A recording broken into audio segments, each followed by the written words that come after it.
나는 50을 넘기고서야 내 삶에서 관계라는 것이 얼마나 조용히 사람을 바꾸는지 깨달았다. 많은 사람들은 이 나이에 새로운 마음을 열기 어렵다고 말한다.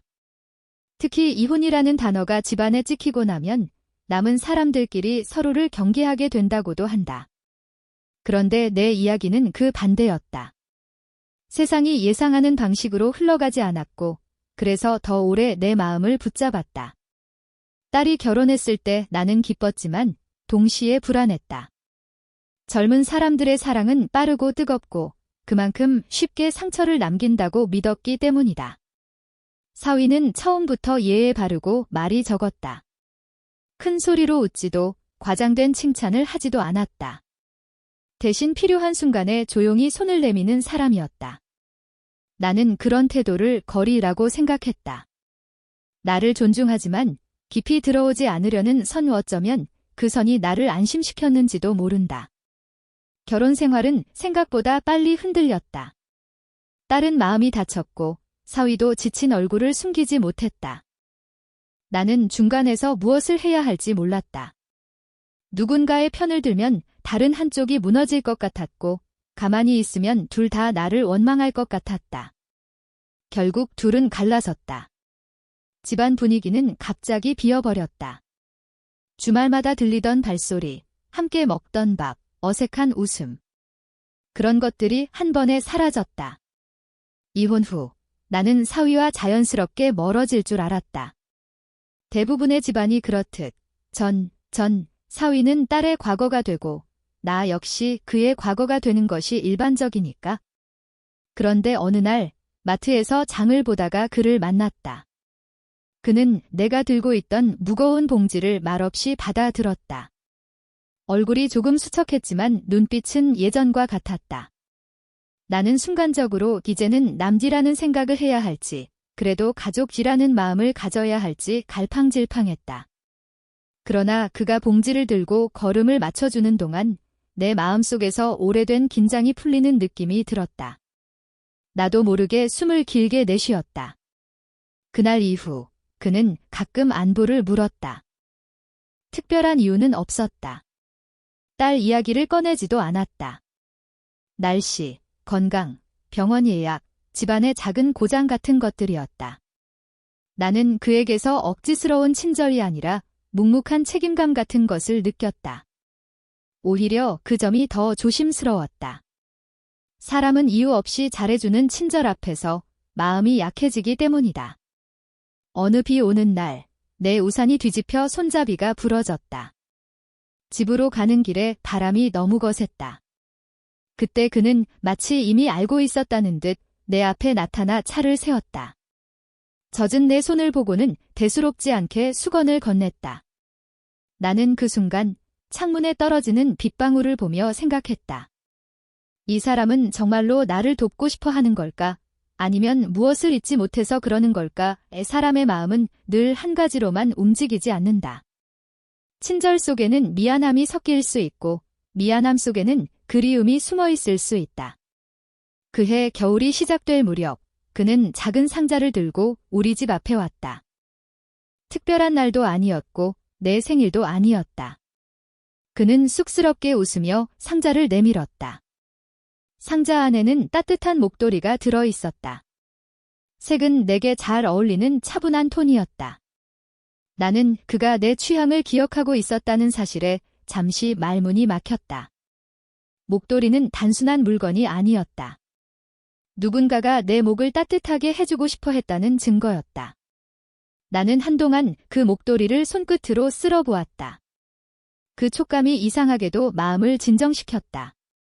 그 뒤로 선물이 이어졌다. 약국에서 사온 비타민, 손목이 시리다며 고른 온열 찜질팩, 내가 좋아하던 차, 다, 그리고 가끔은 작은 꽃다발. 그는 큰 선물을 하지 않았다. 부담을 주지 않으려는 듯 했다. 하지만 그런 소소함이 오히려 더 깊게 다가왔다. 나이가 들수록 사람은 큰 이벤트보다 매일의 작은 마음에 더 흔들린다. 나를 기억해주는 사람이 있다는 사실이 얼마나 귀한지 알기 때문이다. 주변에서는 조심스러운 시선이 있었다. 친척들은 말을 아꼈지만 눈빛은 늘 질문을 담고 있었다. 나는 그 시선을 애써 무시했다. 나에게 중요한 건 남들의 해석이 아니라 내 마음의 온도였다. 그리고 솔직히 말하면 이혼 이후 딸도 무너져 있었고 나도 흔들렸다. 그런 우리에게 사위의 태도는 단단한 기둥처럼 느껴졌다. 그는 딸에게 미안해하며 동시에 내게는 인간으로서 예의를 지켰다. 그 균형이 쉽지 않다는 걸 나는 알고 있었다. 봄이 되었을 때 그는 조심스럽게 여행을 제안했다. 내 마음은 잠시 얼어붙었다. 여행은 단순한 외출이 아니었다. 함께 시간을 보내는 일, 같은 풍경을 보는 일, 같은 식탁에 앉는 일, 그건 세상이 쉽게 오해할 수 있는 장면이었다. 하지만 나는 또 다른 사실도 알고 있었다. 나이가 들수록 사람은 나중에 라는 말을 믿고 시간을 미루다가 결국 아무것도 하지 못한다. 건강은 늘 보장되지 않고 기회는 늘 지금의 형태로 돌아오지 않는다. 우리는 가까운 바닷가로 갔다. 너무 멀지도 너무 화려하지도 않은 곳. 바람이 짭조름했고 파도는 규칙적으로 모래를 쓸어갔다. 그는 내 걸음을 천천히 맞춰 주었다. 계단이 있으면 먼저 올라가 손을 내밀었고 길이 미끄러우면 조용히 내 옆으로 붙었다. 나는 그 배려가 고맙기도 했지만 동시에 마음 한쪽이 불안했다. 이 관계는 어디까지 괜찮은 걸까? 사회의 기준이 내 마음보다 먼저 내 목을 조이기 시작했다. 그날 밤 숙소 창문 밖으로 파도 소리가 들렸다. 나는 잠이 오지 않아 조용히 커튼을 열었다. 달빛이 바다 위에 길을 만들고 있었다. 그 길을 바라보며 나는 오래전의 나를 떠올렸다. 젊었을 때 사랑도 가족도 모든 것이 영원할 줄 알았던 나. 그런데 인생은 영원한 것보다 남는 것으로 사람을 설득한다. 남는 것은 말이 아니라 행동이고 큰 약속이 아니라 작은 반복이다. 여행에서 돌아온 뒤 나는 스스로에게 질문했다. 내가 지금 느끼는 것은 무엇인가? 미안함인가? 고마움인가? 의지인가? 아니면 외로움의 반사인가? 사위는 여전히 조용했고 딸의 이름을 입에 올리지 않았다. 그 침묵은 나를 안심시키면서도 더 깊게 흔들었다. 그는 아무것도 요구하지 않았지만 그 무욕구가 오히려 내 마음을 움직였다. 사람은 요구받으면 경계하지만 요구받지 않으면 스스로 마음을 내어주기도 한다. 그러던 어느 날 딸에게서 예상치 못한 연락이 왔다. 목소리가 단단해진 듯하면서도 어딘가 떨렸다. 나는 전화기를 쥔 손에 힘이 들어가는 것을 느꼈다. 딸은 짧게 근황을 말하고는 망설이다가 한 문장을 남겼다. 그 문장을 듣는 순간 내 머릿속이 하얘졌다. 나는 내가 하고 있는 이 모든 일이 누구에게 어떤 상처가 될 수 있는지 갑자기 또렷하게 떠올렸다. 그리고 바로 그날 저녁, 사위가 우리 집 앞에 다시 섰다. 손에는 또 작은 상자가 들려 있었다. 그는 평소처럼 조용히 미소 지었지만 눈빛 어딘가에 결심 같은 것이 비쳤다. 나는 문고리를 잡은 채 한 발도 앞으로 나가지 못했다. 그 상자가 무엇을 의미하는지, 그가 오늘은 어떤 말을 하려는지 나는 알 것 같기도 하고 두려운 것 같기도 했다. 내 이야기는 여기서 끝나지 않는다. 오히려 여기서부터가 진짜 시작이었다. 내가 가장 지키고 싶었던 것은 가족이었고 가장 두려웠던 것도 가족이었다. 그리고 나는 곧 그가 준비해온 진짜 선물이 단순한 물건이 아니라는 사실을 알게 된다. 그날 밤 나는 오랫동안 앉아 생각했다. 나이가 들수록 삶은 단순해질 거라 믿었는데 오히려 더 많은 질문을 던졌다. 무엇이 옳고 무엇이 지나치며 어디까지가 책임이고 어디부터가 욕심인지. 딸의 목소리가 귀에서 떠나지 않았다. 단단해진 척했지만 그 안에는 여전히 상처가 남아 있었다. 나는 어머니였고 그 사실은 어떤 감정보다 먼저 내 가슴을 눌렀다. 사위가 들고 온 상자는 결국 열지 않았다. 그날은 그에게도 나에게도 말이 필요 없는 밤이었다. 사람은 가끔 말하지 않음으로써 더 많은 것을 전한다. 나는 문 안쪽에서 숨을 고르며 지금까지의 시간을 되짚었다. 선물, 여행, 배려. 그것들은 나를 흔들었지만 동시에 나를 보호했다. 그는 한 번도 선을 넘지 않았다. 오히려 나보다 더 조심스러웠다. 그 사실이 내 마음을 더 복잡하게 만들었다. 며칠 뒤, 나는 혼자 산책을 나갔다. 나무들은 계절을 잊지 않고 잎을 떨구고 있었고, 길 위에는 사람들이 각자의 속도로 걸어가고 있었다. 누구도 내 사정을 알지 못했고, 그래서 오히려 마음이 가벼웠다. 나는 깨달았다. 나에게 필요한 것은 누군가의 선택이 아니라 내 선택이라는 것을. 그 선택이 누군가를 아프게 한다면 그건 선택이 아니라 회피에 불과하다는 것도.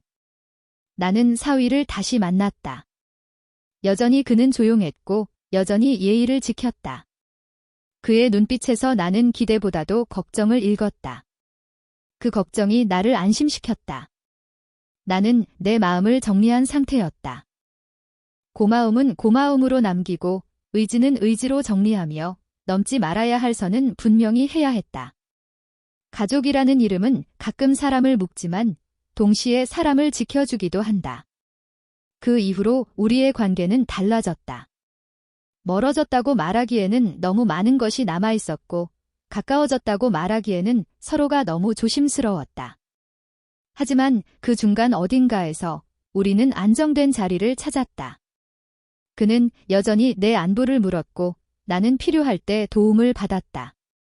선물은 줄었고 여행은 멈췄지만 존중은 더 분명해졌다. 나에게 그것은 오히려 성숙한 관계였다.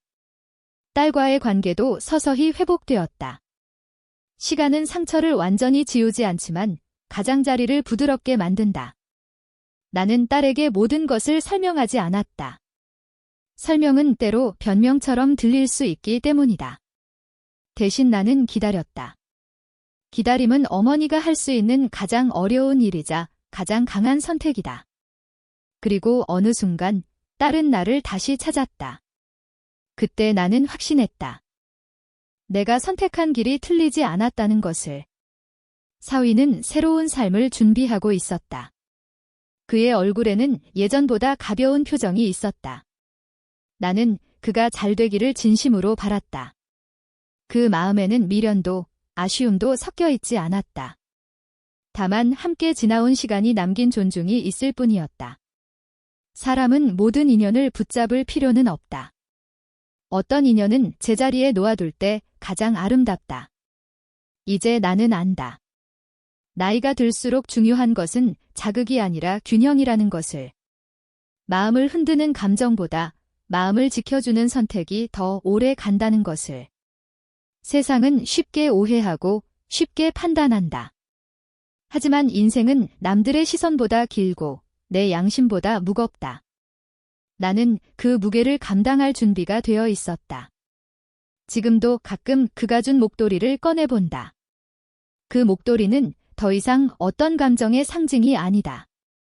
그저 한 시절 내가 존중받고 배려받았다는 기억이다. 그 기억은 나를 따뜻하게 하지만 나를 붙잡지는 않는다. 나는 그걸로 충분했다. 이 이야기를 꺼내는 이유는 자랑도 후회도 아니다. 나와 비슷한 나이에 비슷한 갈림길에 서 있는 누군가에게 전하고 싶은 말이 있어서다. 인생에는 늦은 감정이 아니라 늦은 선택만 존재한다. 그리고 가장 늦어서는 안 되는 선택은 스스로를 속이지 않는 것이다. 나는 가족을 지켰고 나 자신도 지켰다. 그 두 가지를 동시에 해낼 수 있다는 사실을 이 나이가 되어서야 배웠다. 그래서 이제는 조용히 말할 수 있다. 내 삶에서 그 관계는 실수가 아니었다. 다만 나를 성장시키기 위해 지나가야 했던 한 구간이었다고.